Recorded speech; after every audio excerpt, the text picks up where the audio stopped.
প্রতিশোধ ও অ্যাকশনের মহাযুদ্ধ।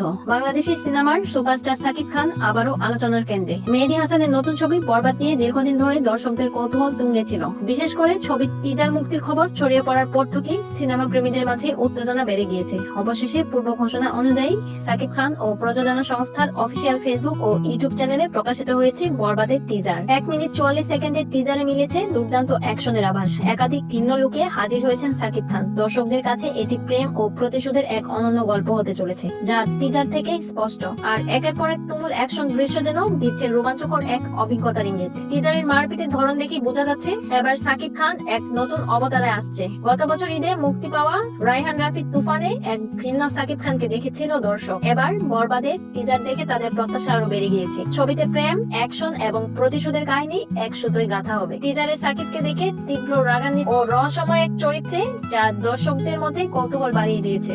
বাংলাদেশি সিনেমার এবার এক নতুন মাত্রা যোগ করেছে পশ্চিমবঙ্গের জনপ্রিয় অভিনেতা যিশু সেনগুপ্ত। স্বল্প সময়ের উপস্থিতিতে তিনি টিজারে বাজিমাত করেছেন। তার এক্সপ্রেশন এবং তীক্ষ্ণ চাহনি দেখে অনেকেই বলছে বরবাদে সাকিবের বিপরীতে তিনি এক শক্ত প্রতিপক্ষ হয়ে উঠতে চলেছে। বরবাদে সাকিব খানের সঙ্গে রয়েছে ইদিকা পাল, যিশু সেনগুপ্ত, মিশা সওদাগর সহ আরো অনেকেই। সিনেমার বিশেষ আকর্ষণ হিসেবে থাকছে কলকাতার জনপ্রিয় নায়িকা নুসরাত জাহানের